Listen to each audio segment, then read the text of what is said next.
is up, everybody? Welcome to another episode of Limited Resources. This episode number 389.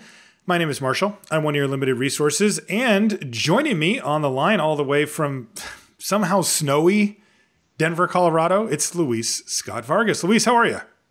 I'm doing well. I got a new mic, and by that I mean I rotated my mic so I'm talking to the correct side of it.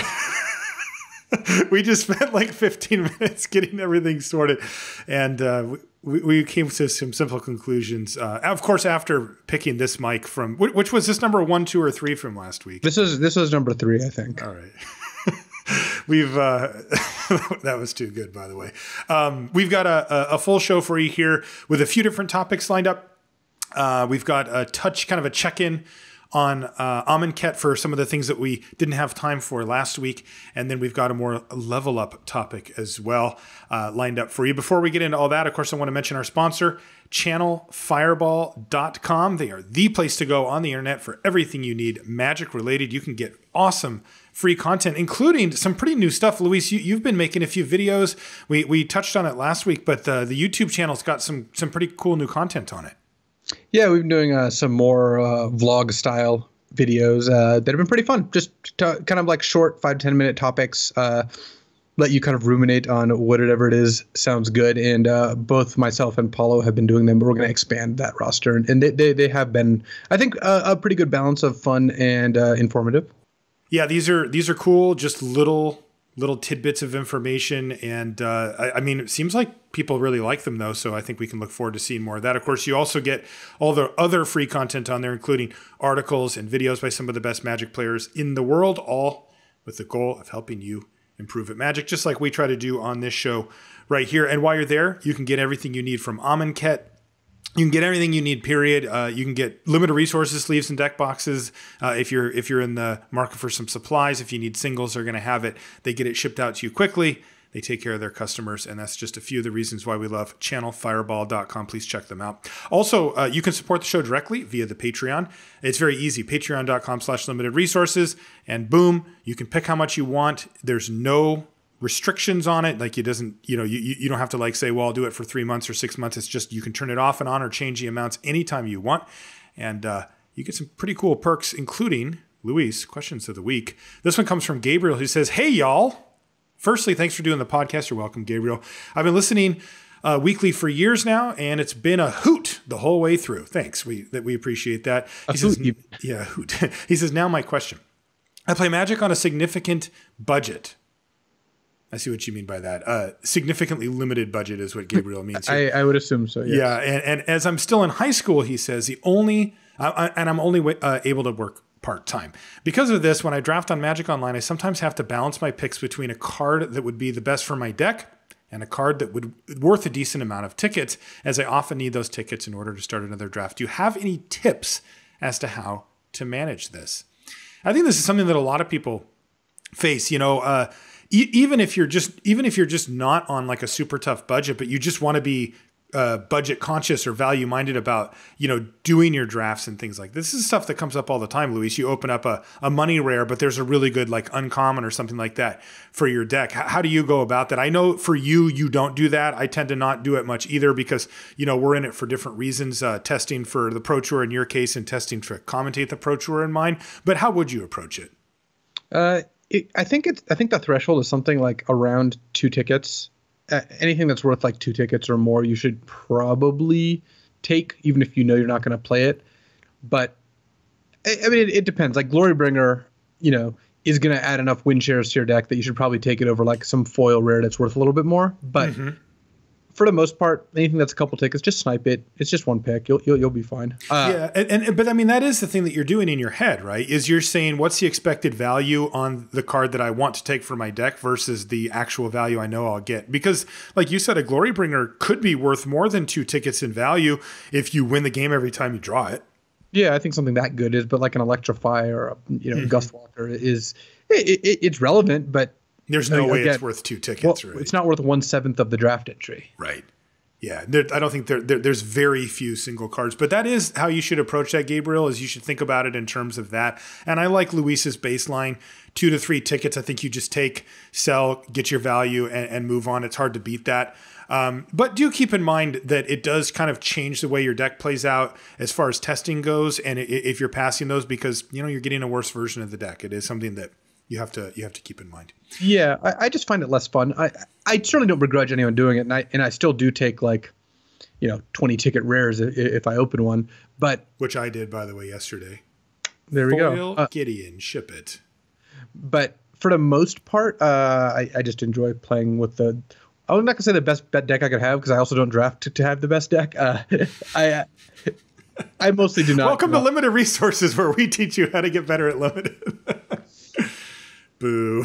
All I'm saying is, in the last draft video I posted, I played New Perspectives and cycled 3 Shafet monitors and a Vizier of Tumbling Sands in the same turn. So. Where can people find that video? Channelfireball.com. Oh, look at you. What a show. All right, let's get to the Crack-a-Pack here. Amonkhet, this one comes from DJ. Thank you, DJ. Let's see what we've got here. What do we have? First card out. Brute Strength. It's a card that's saw a lot of play last weekend, but it's not a card I'm first picking. Yeah, same. Sacred Cat, another card that's seen significant amount of play somehow. Overrated, then underrated, now back to overrated. Yes, I think that is actually the path that this particular cat is walking. I'm still not a big fan of it, though. I can see where it has a home sometimes. Cancel? That's not a card I find myself playing all that often. Oh, God, of course we have to open this stupid card. Bloodlust Insider. There we go. Playable card. Yeah, but we're not first picking it, right? Just let me not first pick this stupid card. All right. Pouncing Cheetah. That what I have not upgraded into playable. I think the card's medium. Yeah, now I did want to ask you about that, because our longtime listener, Zach, called us out on that when we called it unplayable. Do you really think it's unplayable? You just couldn't put it in a deck? It's not that bad, right? It's not literally unplayable, but it's the kind of card that if you play it, your things have tended to not go right. Classic D. Yeah. And it's worth noting that in modern sets, you just have so many playables. You should not be scraping for playables, especially in a set with cycling, where a lot of sideboard cards with cycling are going to be better than this card. Wandering Death. I do like this card, but I still don't really want to first pick it. I don't really want to first pick any of these cards. Yeah, I don't really either. Evolving Wilds is next. I'm not first picking that. No, not taking that one. Hoodie B, Hooded Brawler. It's a front runner for me. Hooded Brawler leads the pack. Yeah, I'll take a Hoodie B. River Serpent. I like Hoodie B more than River Serpent. Yeah, I do too. All right, here's finally we're getting there. We're not even to the uncommons yet. This is a Compulsory Rest. So all right. 1 and a white, enchant creature, can't attack or block. They can pay 2 to sack it and gain a couple life. I like Compulsory Rest. I do too. It's a fine card. It's good in aggro, good in control. I'm a fan. We thought it might be significantly worse than normal, which it is, but it still holds up. It's still good enough. All right, uncommons. I actually like this card. It's Trial of Ambition. The one in the black trial. The target opponent sacks a creature. Yeah. I would take Compulsory Rest over Trial of Ambition, but I think Trial of Ambition is a very reasonable first pick. Yeah, I love the second time you cast it. It's probably the best with the cartouches, just because it's so cheap. Yeah, for sure. I guess Trial of Zeal is probably actually better, but it's still very good. All right, this.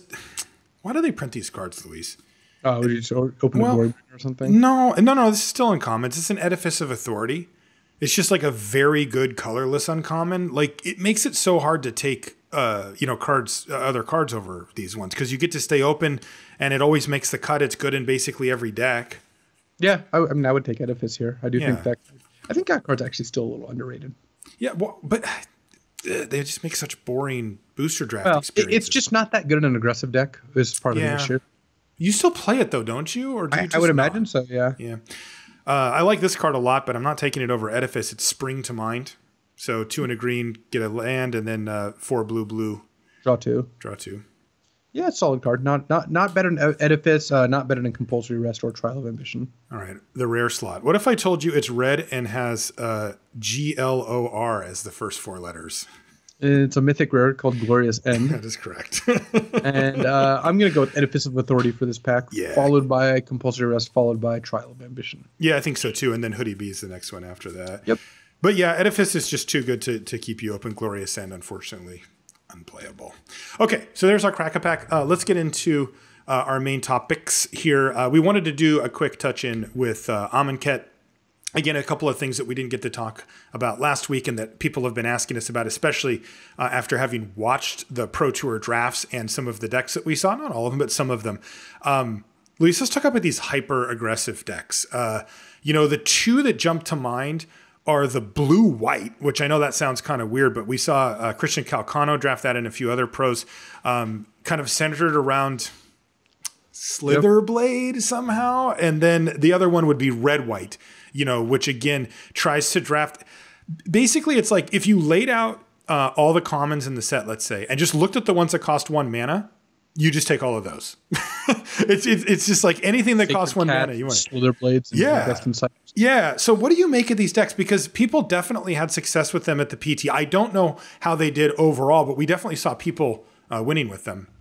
So I think that there's something to the format being really aggressive and having a lot of these very fast decks, but I don't know that you want to end up drafting like millions of Slitherblades and Sacred Cats and Ronus's Monument, the green monument to go along with them. It feels like this deck was a little bit extreme. So here's what I think will be good moving forward. I think that focusing on cheaper cards and a lower curve and like cards like Cartouche of Solidarity, the white Cartouche, are going to be really good. I mean, this format does seem like it is pretty fast. Yeah. I don't think that slamming Slitherblades and Sacred Cats over like cards that I think are much better is going to bear out and be the best way to go moving forward. I think that part of that has to do with other people not knowing about this deck or these kinds of strategies. Like, we walk into the Pro Tour and we see people taking Gustwalker over Cast Out. And it's like, I get it, but I still don't think that's necessarily the actual best way to go. Yeah, I don't either. I totally feel the same way that you do, though, in that I see what you're doing, right? Like, this isn't a kind of thing where I'm just like, you're crazy. That doesn't make any sense. I'm like, okay, you're really, truly committing to drafting this deck. But man, I just cannot imagine. I have a hard time imagining that taking one of those aggressive 2-drops over a card like Cast Out is actually going to improve your win rate in the long term. Like, that's a tough pill to swallow with a premium removal spell like Cast. I mean, Cast Out's one of the best removal spells we've seen in Limited in a long time, right? It hits everything. It's instant speed, and inexplicably, it has, I guess for Constructed, it has cycling. Right? Yeah, it's mostly constructed. Yeah. I mean, the only knock you could possibly have on it is that it costs 4 mana and not like 3 or 2, but it's like, whatever. I just can't imagine that you're going to win more games taking a, 2-drop over that. I mean, coming out of their limited meeting, Team Channel Fireball Fire and Team Mutiny had Trial of Solidarity in the same category of first picks as Cut to Ribbons and cards like that, Vizier of Many Faces. It's baffling to me. It's not baffling as much as it feels a little bit extreme. And I think we did drastically underrate that card. It ends up being, I think, very good. It is actually close to a mythic uncommon. Trial of Solidarity. The white Trial +2/+1 in Vigilance to your team. Yeah. But I also don't think I'm taking it over Cut to Ribbons. That does not seem to me like the best strategy long term. So to me, what it reeks of to me is the kind of just baseline best case scenario mentality. Like, if you have a good board state and your deck is always doing the thing that it wants to do, then these cards are better, right? Like, a Trial of Solidarity is the type of card that just wins you the game on the spot if you're doing what you want to do or anywhere close to it. So I definitely appreciate the power level, but I don't want to sound like a broken record, but like, I play a lot of Limited. I mulligan to 5 sometimes. I get behind sometimes where I'm on the draw and my opponent curves out on me. Right? So I think a big doesn't this happen to these people? Like, what the? Well, I think one of the reasons that Trial of Solidarity is better in this format than it looks is that, and this is just, I think, a point that's good to learn about the format as a whole. There's just no blocking. Blocking just isn't a thing in this format. All these exert creatures, all these evasive creatures, all these cartouches. You have first of all, you have cards like On-Crop Crasher and Cartouche of Zeal that literally say creatures can't block. Then you have Tall Crop Elite and Hoodie Bee and Gustwalker that are just making it so hard for you to actually block their creatures. And given that no one's blocking, no one's trading, which means Trial of Solidarity ends up being a lot better than it looks. You're just all attacking past each other. And especially when you're attacking past each other, giving vigilance for a turn is pretty good. It is good. And look, I don't want to make this an argument against the Trial. I take that card. Like, I take it highly. I think I agree with your assessment that it's a near or at Mythic Uncommon. I think it's awesome. I don't want to be on the other side of a Trial. But we are comparing them to cards like Cast Out or these, Cut to Ribbons or whatever, these cards that are good no matter the scenario, right? They're just all, if you're behind, they're good. If you're ahead, they're good. If you're at parity, they're good, and that's the hard part for me, because I don't find myself in this situation where a mass pump spell is always awesome, and if we're going to put it in that category, it's a somewhat conditional card with some setup cost, where the other ones just aren't. They're just always awesome, so I don't know. I always like favoring the cards that are just unconditionally great versus the ones, even if they peak a bit higher, which there's definitely scenarios where Trial does. I still, I tend to lean back on those. What about Slither Blades and stuff like that? What do you make of that? I think that that is a case of players who favored that deck finding kind of an edge in the format where no one else was taking those cards. Slitherblade in particular was just not getting picked. Yeah. And you could end up with all cards that cost 1 and 2 mana, like 15 land, ways to pump your Slitherblades, and just force through enough damage. So, like, taking a step back from any individual card, I think that the format is not as aggressive as maybe it looked. Because, the Pro Tour does actually, despite not being tons of matches, like there are, more matches played in an hour on Magic Online than the entire Pro Tour easily. Sure. But the Pro Tour is highly visible, and it's a lot of people who are purposely looking to try things outside the norm to get edge, which is part of the reason that like Slitherblade is good. And, a Team MTG Mint card who was going after the strategy has multiple members of like who have the most draft trophies on Magic Online. So what you have is people who are intentionally pushing things to the extreme. Like, do I think it is good equity to third pick Slitherblade after you've taken, Gus Walker and Sacred Cat? I think that long term, no, it is not. I think it might be before anyone knows about it, and if you're the only one trying to do it, and people are not adjusting to it. But I think in general, drafting just normally is probably going to have a higher edge. So I think that the format is aggressive. Like, again, on a scale of 1 to 10, where 1 is the least aggressive and 10 is the most aggressive, this format feels like it's like an 8. But yeah, that doesn't mean you should be taking 1 mana 1/2 unblockables like that. That doesn't strike me as actually right, especially as people just start snapping up late Slitherblades. Like, you would get Slitherblade in a pack where someone took a basic land, and that's just not going to happen anymore. I think that especially as more people are like, oh yeah, because the people always latch onto stuff like this. They're like, oh yeah, this deck's great, and then you're just going to end up with it. And it's not that the deck needed like literally Slitherblades to win, but it's more like the strategy of like blue white, all cards that cost 1 and 2 with a couple 3s. There are ways to fight against that, and you can achieve those similar goals without sacrificing that much on card quality. Like, that's one of the reasons the red aggressive decks are so good. It doesn't have to play that many bad cards to end up having a good aggressive curve. Yeah. It's weird. I've noticed I've been drafting a fair bit on Magic Online this week, and those decks have not translated over. I was prepared to fight those all the time, and they do not show up. I have not seen the Slitherblade deck on the other side of the table for me a single time. And it's not uncommon to see Sacred Cat, basic land, and some unplayable left in the pack with just 3 cards to go. Like, I am just not seeing these decks come out in preponderance. And I'll tell you what, when my opponent plays a card like that on turn 1, like if they go turn 1 Sacred Cat, I do not feel scared. I feel relieved, and not that I'm guaranteed victory, but it's just like they're playing these just really underpowered cards. And yes, sometimes they come together and you can form a strategy around it, but a lot of times you can't, and you play too many Sacred Cats and, I'm playing, if I just curve out in a reasonable way, my cards are just going to outclass yours. Yeah, I do not think that this is where the format's going to end up. And Yeah. You're right. I've still yet to play against a Slitherblade. I didn't do as many drafts as you did this week. I did a couple though, and it's not something I've run into. Yeah. So this actually kind of leads into a bit of a more general topic, which is whether you want to force a deck.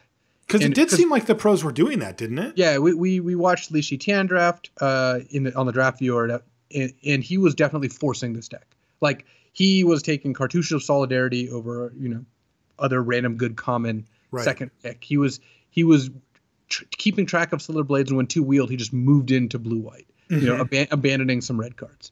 And what these people did, what this team did, was they had high enough confidence that A, this deck was good, B, other people did not know it and were not going to value these cards, that they were willing to force it to a high degree. Not like, if Li Shiqian opened up Glorybringer, he's taking Glorybringer, he's going to draft red. But he was heavily biased towards it to the point where I would say that, yes, they were forcing it. And in general, I do not think that's good. I think that there are times when it can be good. And this is why I think, when I'm looking at the Pro Tour from the lens of limited resources, from the lens of people, including myself, drafting on Magic Online, what should we do? Yeah. You can take some lessons away from this, but there are some limits. And this is why we're going to advise against it right now, is that we're not trying to spike a draft. We're trying to give you the building blocks to just have a good deck every time, or the best deck you can have for your seat. And in general, forcing a deck does not lead to that. Forcing a deck leads to more 3-0s and more 0-3s. And overall, in general, a lower win percentage. So yeah, we always preach the staying open, right? Like, trying to draft the best deck for your seat, like you said, means, reading the signals, getting a feel for what the draft's doing, and stay open. And then, what we try to do is encourage you to have the best possible knowledge base where you can draft any of the decks, right? Where, Luis, you and I always talk about pushing in directions early in the format just to try out these decks. Because we want to know, I want to have touched this, what does a blue-green deck actually care about? That way, if I do find myself in a draft, and blue-green is the colors that are flowing, I'll have an idea what's going on rather than trying to stick to the same 2 colors or the same type of deck every time. Well, what I will say is that there are times, and I've even run into this on Magic Online, where you figured out something that no one else has or a few other people have, and you can just kind of force a deck. Like, I remember back in just a long time ago in Champions Block, the Dampen Thought deck, when it was still a secret. This is a build around uncommon that did not look good. It spliced on Arcane and milled your opponent for 4, but it looked unplayable. And you could build a deck with all Arcane spells and Dampen Thought and it just happened that almost every Arcane spell was a last pick, essentially. Oh, okay. So you could end up with this like 22 spell deck that was awesome. It just had all these Arcane Fogs and Arcane Tap a creature, and you just milled your opponent out, and it was great. And I was literally forcing this deck like the weekend after the Grand Prix, where people started drafting it because no one knew about it. And there are times when that's good, and if you're like good at innovating, you can get there. But my guess is 99% of the people are not going to ever find themselves in that situation. And I've only found myself in that situation once or twice over a long time drafting. Yeah. So what you're left with is forcing because you feel clever, which is very alluring to Magic players in general. It is. People love fancy play syndrome. They love being like, you know what? I know that Solar Blade is great. You don't know that, and I'm going to win because of it. When in the reality is, maybe it was great here. I'm not saying whether it was or wasn't. Players are more and more likely to over-identify, like, I found this clever thing, watch me exploit it, when it's just like, no, you could just draft like a normal person instead. Yeah. And I think that that's somewhat of a punt too. I think that they're offloading a bit of responsibility. I don't know if that's the right word for it, but I do feel like I think that if you sat down and you had like what would John Finkel do, right? Like, did he sit down and just start slamming Slither Blades? No. He read the signals. He had a good idea of what all the cards did and how things came together. Actually, I watched his first draft. Oh, you did? Okay. Yeah. So, and that sounds lucky because I would love to have a mono red deck in this format. His deck was great. Yeah. But, it's the type of thing to me where I think that if you really have a deeper understanding of the format, that you don't like that. Yes, you should be aware. Like, I'm really impressed that these guys found this deck at all. Right, because they didn't have that long to do it, and Slither Blade is a very dismissible card, right? It's just like, you just don't really want to. We literally were just like, get this thing out of here. And they found a deck that does have a chance to win and did put up some amount of victories, though. Again, I don't think it's going to end up being a staple. So I also don't literally know what the numbers were on the deck. Like I know I don't either. I know Calcano 3-0'd. Yeah, and see, that's what I'm thinking, because that stands out, right? That's the kind of thing that you're like, oh, but it's easily possible that he was the 3 wins and everybody else that drafted it went 1-2 or whatever. I don't even know.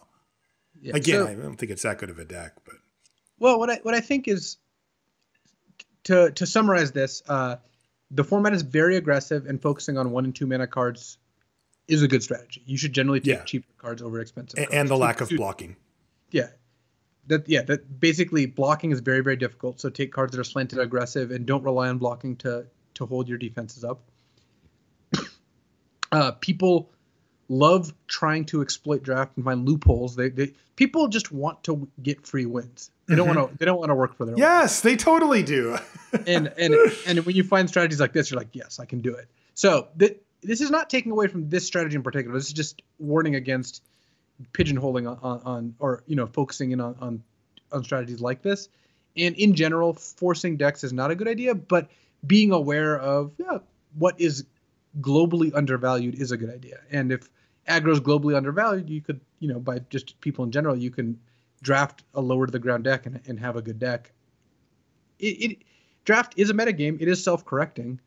If let's say Slittlebed said if you get 6 of these you win, or 5 of these you win, well, you're going to see a lot more draft tables where 3 different people each have 2, and that's just going to work out less well. Yeah. Okay, let's go back and take a look now at one other archetype that we wanted to hit on that we didn't last week, which is blue-red spells. Can you break this archetype down? I actually have only drafted it once, and my deck sucked. I just didn't draft it well, I think. I've drafted this successfully a couple times and unsuccessfully a couple times. When it is good, it is really good. It actually just might be the best deck. But so when it's good, it also requires having a couple magma sprays, which is, I think, the best common. Okay. So what this deck is trying to do is it is a spells deck. That is the theme, and it's got 2 main payoffs in uncommon and then 1 like secondary payoff in uncommon. So you have Enigma Drake and Warfire Javelinier at uncommon. And both these cards are busted in a good version of this deck. And Enigma Drake's just like a 3-mana 7/4. Warfire Javelinier is a 4-mana 2/3, just kills a creature. I almost called it FTK on camera at the Pro Tour, but I realized that not enough people would know what that meant.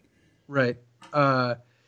Cryptic Serpent is good in the deck. It's often going to be like 4 mana for a 6/5. It's going to be fairly substantial. But it's really the Drake and Warfire Javelinier. So it's got most of its payoffs at uncommon. It doesn't have a ton of payoffs at common. But at common, you just pick up this actual spell density. Magma Spray being the best by a lot. Electrify being pretty good. And then various other spells that can kind of like both either have cycling, or you have cards like Tormenting Voice that can get, they can just churn through your deck. Heckma Sentinels ends up being pretty good in the deck just because you have a lot of cyclers, like cycling Floodwaters is nice in the deck. Hieroglyphic Illumination is quite good. And I find myself playing Compelling Argument generally in the good versions because 1 mana cycling spell is good. Seeker of Insight's a card that has generally impressed me. I think I actually play that card more often than not in any blue deck, and it is quite good in this deck. And you play mostly as a control deck if you have enough removal. If you don't have enough removal, you can actually still draft this deck with more aggressive creatures and be like a kind of tempo-ish deck. But the best versions are the ones that have like 1 to 2 Magma Sprays, and Electrify, maybe if you're lucky, like a Trial of Zeal, and like a Gale Strike, and then other cycling spells, and then like a Javelinier, an Enigma Drake, and a Cryptic Serpent, and a couple of random like Shimmer Scale Drakes and whatnot. And you just kill your opponent's stuff, and then play a Giant Flyer, or play a Javelinier, or replay it like I've bounced Javelinier before. That's a pretty good value. Oh, that's gross. And the reason the deck doesn't come together all that often is it is an uncommon based deck. It is not a common based deck. You generally are not red-blue because of the commons you see. The way you get into this deck that I've found is you start by taking a couple red cards or a couple blue cards. You're not really looking at this deck. And then you just get like a 5th pick Enigma Drake or Javelinier, and you're like, okay, this deck's probably open because this is the best card for this deck.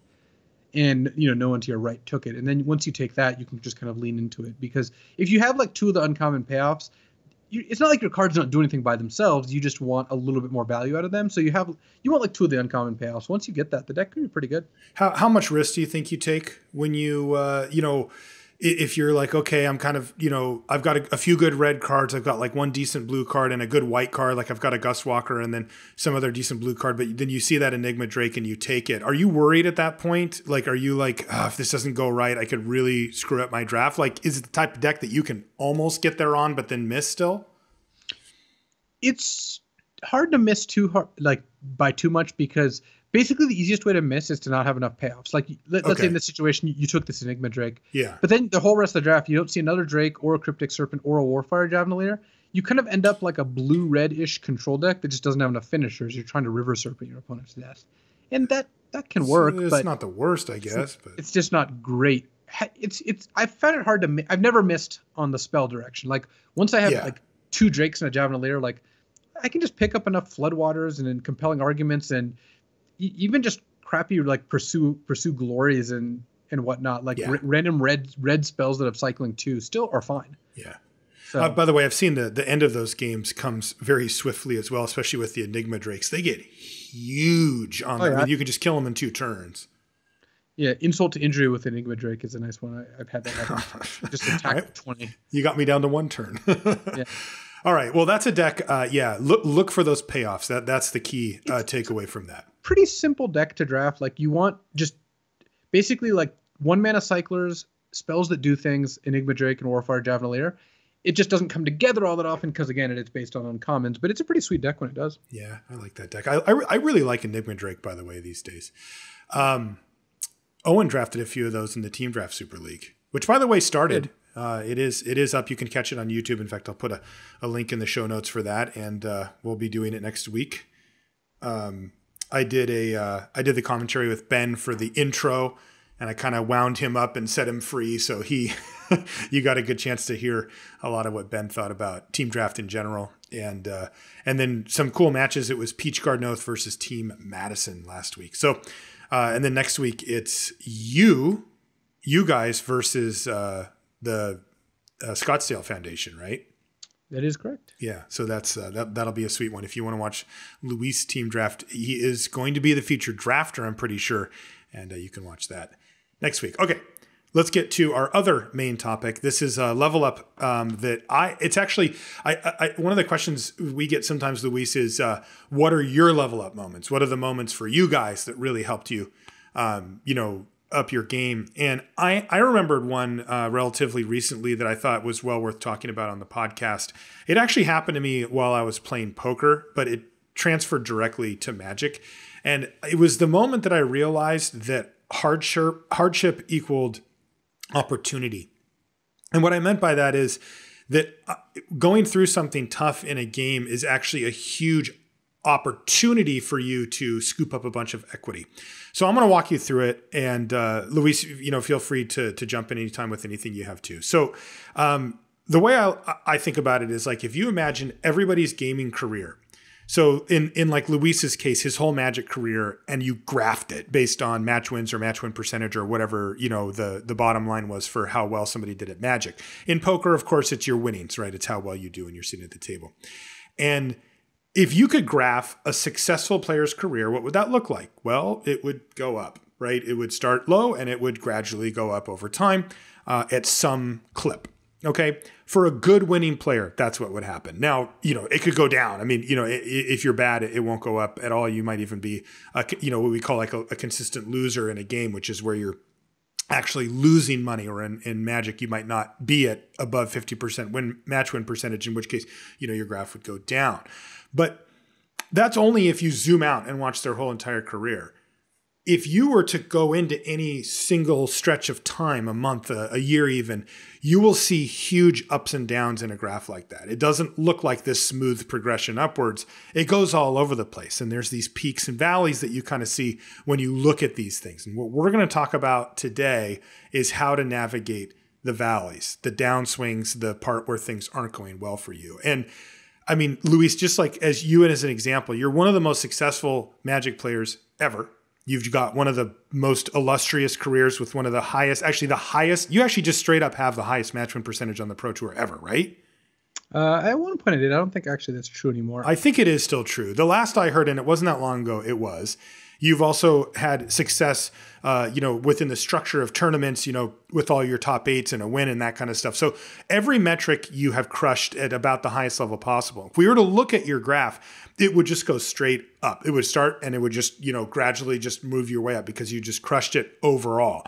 But you've had some downswings, right? You've had some tough times where if we zoomed in on those, it wouldn't look, like such a straight line, right?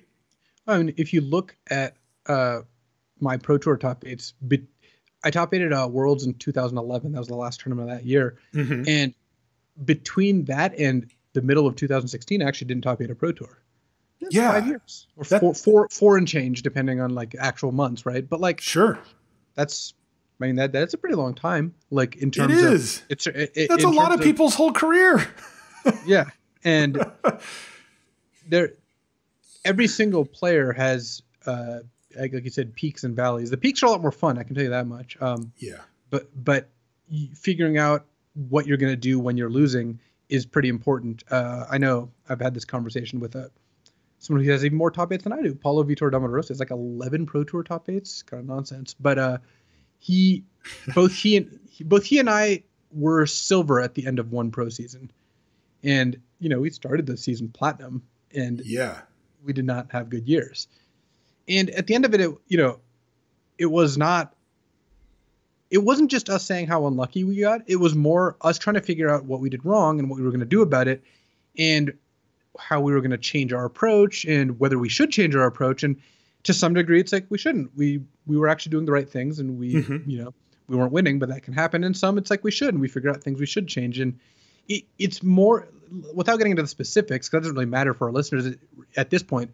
It's more, what is your attitude towards it, and what are you going to do next, rather than trying to figure out like bad ways to chase it. And you have a bunch of examples of these. Yeah, and that is where we're going to go, because we're going to be talking about these valleys, about the times when you're on your downswings or when things aren't going well. And they happen on a big picture. Like Luis said, sometimes it can last a few years even. If you're looking at you were still doing fine on the PT for the most part. Maybe you weren't quite spiking and hitting those top eights, but even on a given tournament, you might just wake up and you go to the tournament and you 0-4 and you're just like, okay, I'm going to drop. And then the next Pro Tour rolls around in 3 or 4 months and you do it again. And then it happens again. And it's like, wow, well, I can't do anything right. These small sample sizes. Now it turns out, this is one of the things that occurred to me, is how you navigate those valleys is at least as important as how well you navigate the peaks when you're playing well. This is a huge opportunity for you to scoop up a lot of percentage points, and that's what we're going to get into here. So I learned this through poker, like I said, but it goes right into Magic as well. I remember specifically, I was sitting at the poker table one night. This really happened to me, and I was running terribly, right? Which happens. It's not even that uncommon in poker. I thought I was playing pretty well, but I was just getting brutalized on the river. And I found myself down a bunch of money and I was just miserable, right? Like I said, it happens in poker, but it sucks still when it happens, okay? Your normal reaction is, that's right, to tilt. And tilting comes in many forms. It's basically, the definition is to play poorly as a result of your frustration with how the results have stacked up against you, how things panned out. No matter how you played to get there, even if you did the right thing, sometimes it just doesn't work out. And that really does bother people for some reason. Comes in many forms, like I said, though. And we've talked about a bunch of them on the show. I've listed a few here. Some people take bigger risks to try to come back. Some people get this feeling like they're owed something by the Magic gods or whatever, right? In Magic, it usually means like keeping a bad hand. Like you're like, look at your opening. You're like, I'm just going to keep it. I'm going to keep this one lander because I can't keep running this bad, right? Like I already got mana screwed the last 2 games.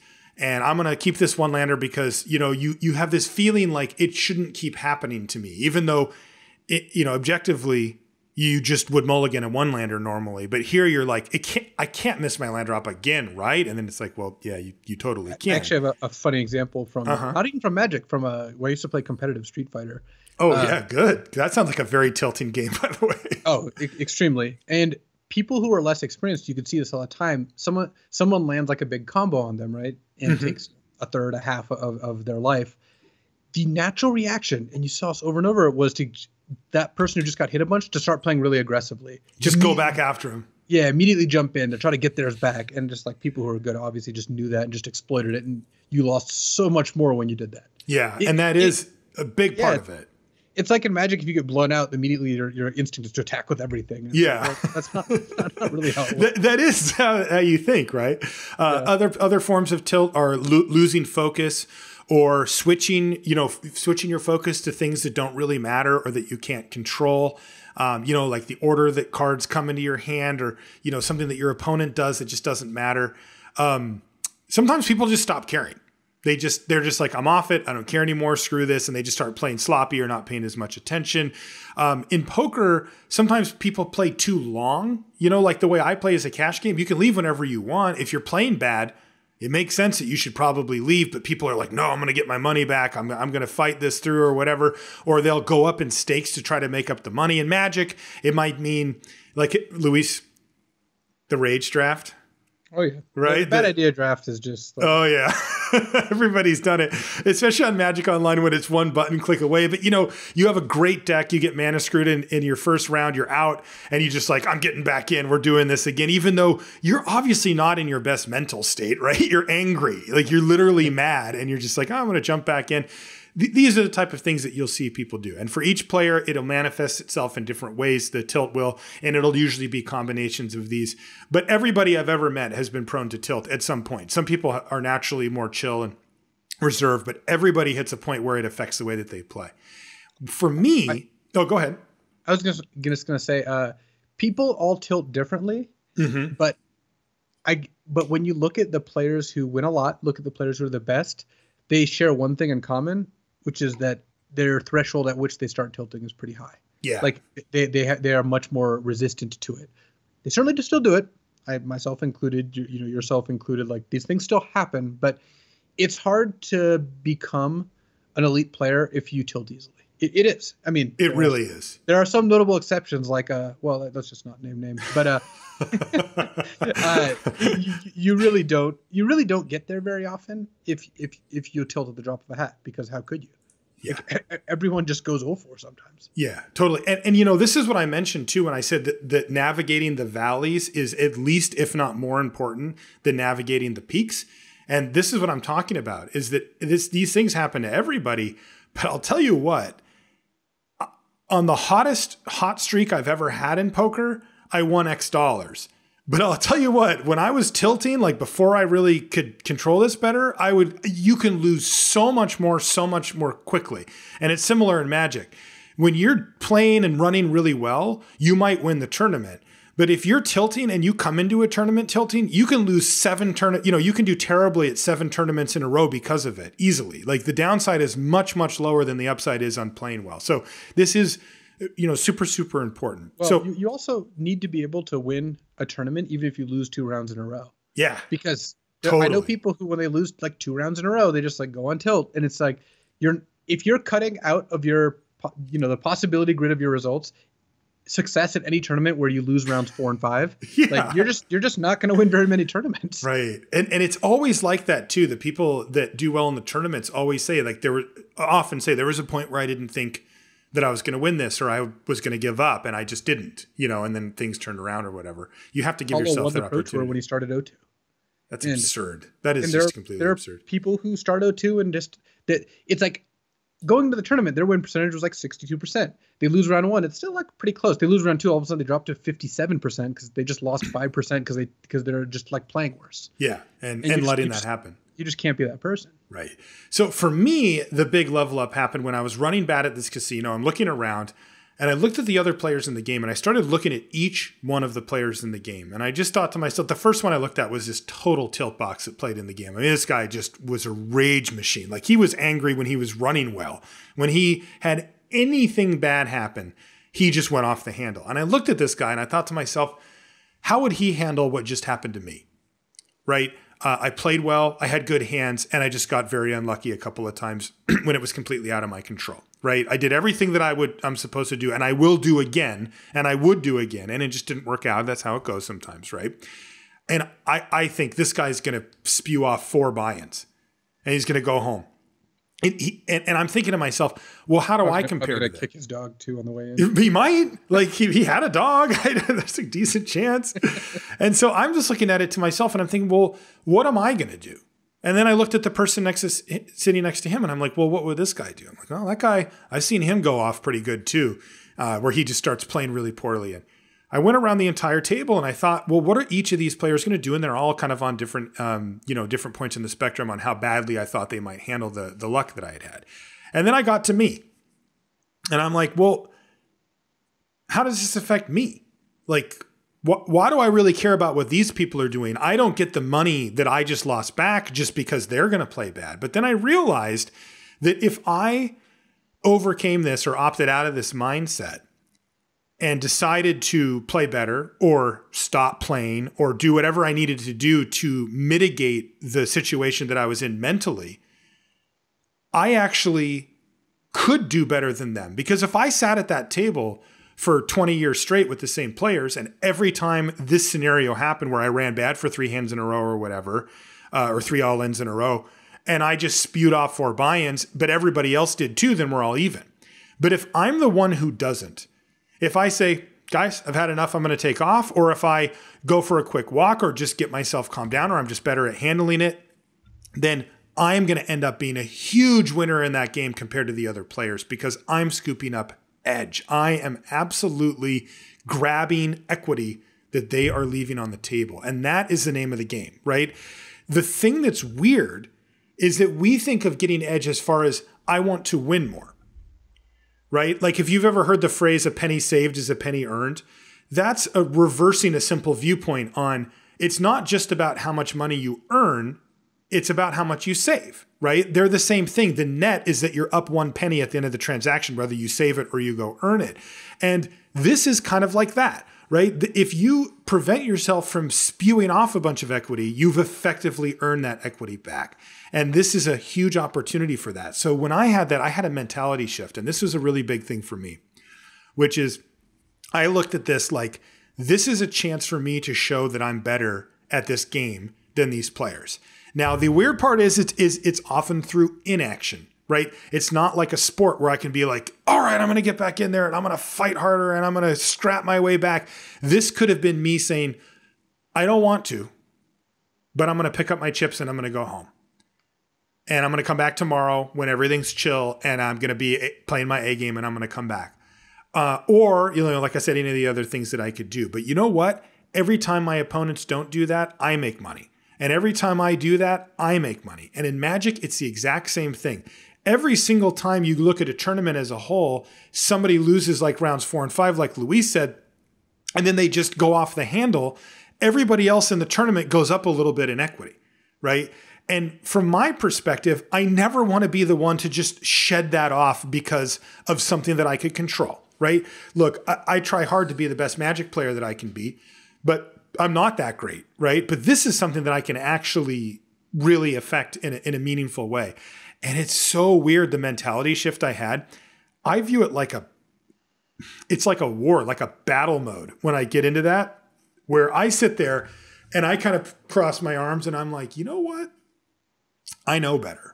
Like I know this situation. I know the joke here is that I get screwed out of these pots or that I don't get to draw my lands or I don't get to do anything. And I remember I'm not special. This is stuff that's going to happen to literally every player that plays Magic. And it's going to happen fairly often too. It's not even like this isolated incident, and it's up to me to try to make sure that I fight hard to keep myself intact and to keep playing the best game that I can and to just ignore the fact that I feel like, for lack of a better term, like I've been wronged. That is how it feels, right? You get that why me feeling, like the gods are smiting me. Entitlement is the worst. Entitlement. Yeah, that's the word. Yeah. Entitlement is when people really go wrong. And entitlement is actually leads, I think, to like most people who cheat actually do so because they feel entitled. They feel like they should have these wins. Yep. And that's definitely not a path you should go down either. Right. And, I remember being at the poker table after I thought about this, and it kind of set in for me that this is an opportunity for me to exercise my edge, basically. And I just kind of smiled. I thought, oh, I figured something out really important today. And, I had just taken a fairly savage beat, but I was smiling. The guy next to me was just like, what are you so happy about? You know, because I was smiling or whatever, and I was just like, oh, nothing, you know, because I'm not going to tell them. Like, the whole point is that I get this value and that they don't, right? I'm not going to like teach this guy, but you're telling everyone who's listening now, though. Yeah, well, these are our listeners. I care about these people.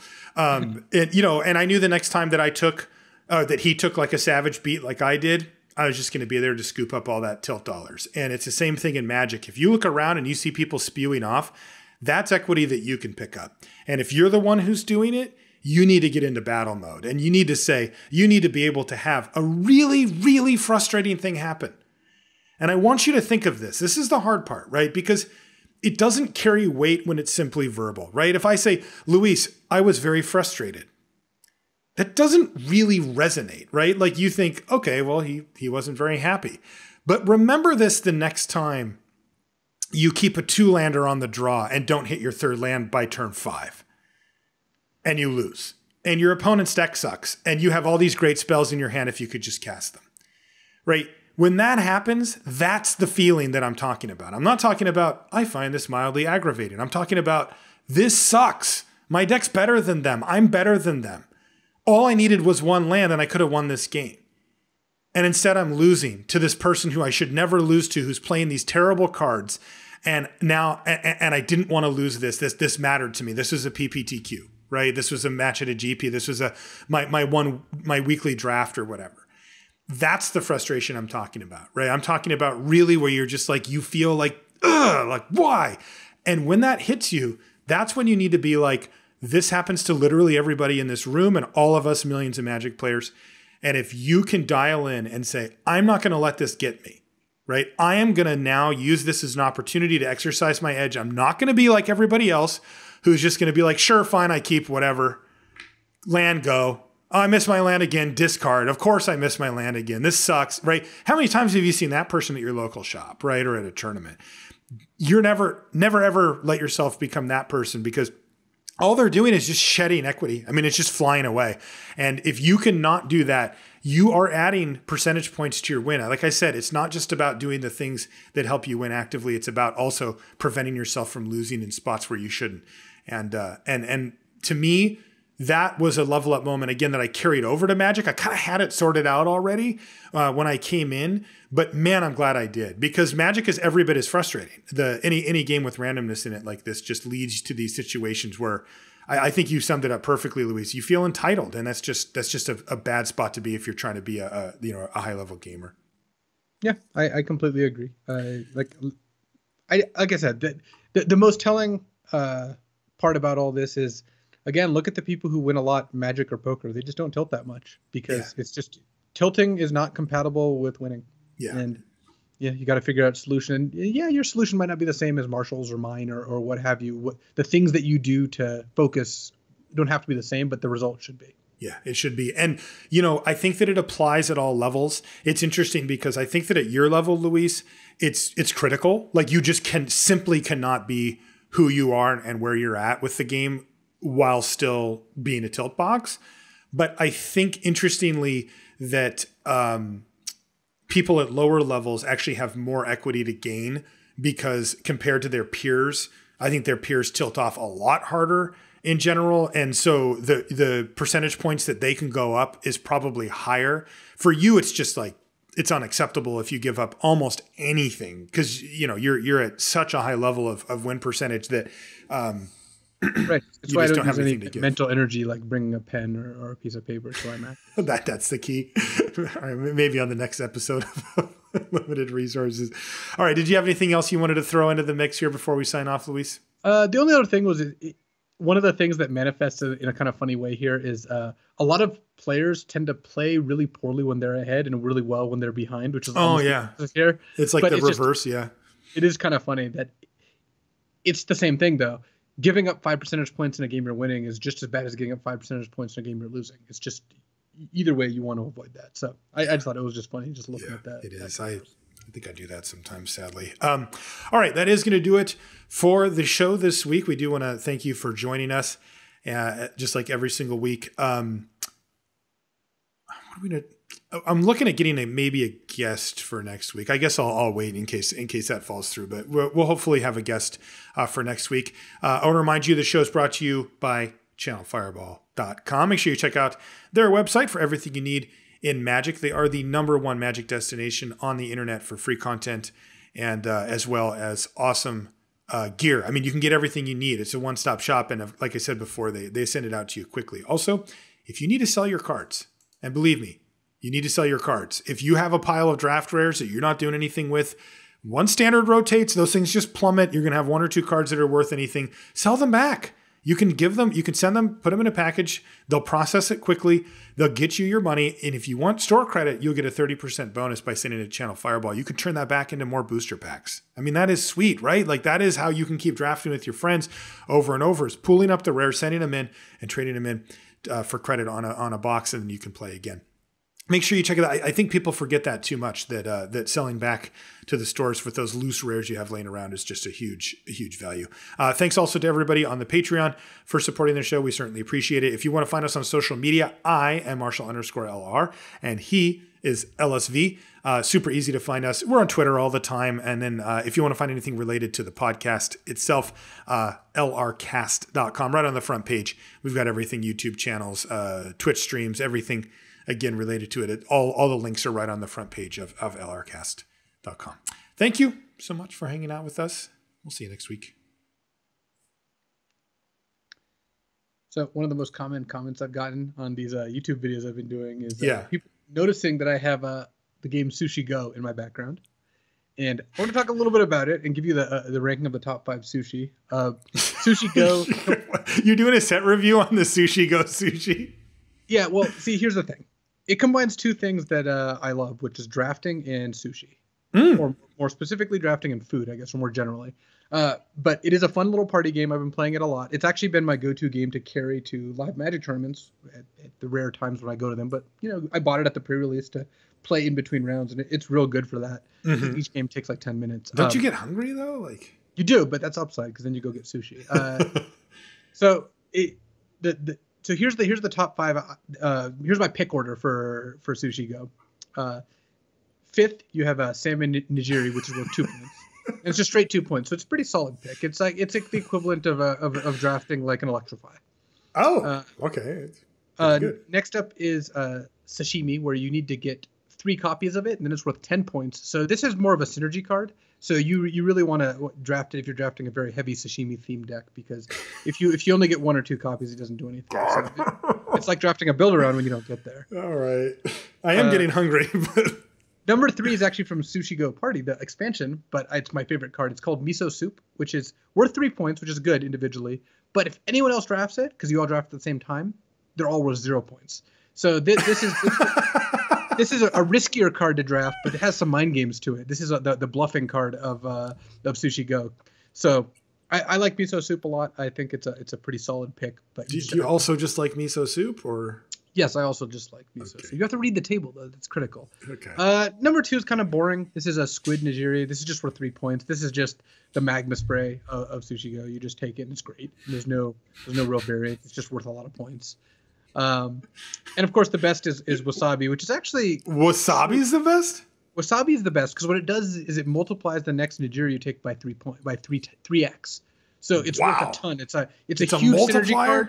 It's a huge synergy card, but it's also really easy to fulfill the condition. So it ends up just being like a really safe bet, and it ends up being one of the best first pick overall. Also, like wasabi is critical when you're enjoying sushi, so it makes a lot of sense. But I think that this draft pick order is pretty good for Sushi Go. I've refined it over the course of playtesting. The game is fun. It's just a light little game. It takes literally like 5 minutes to learn. So I have enjoyed it, and this is my set review. We're gonna do a set re-review in a couple months. So stay tuned.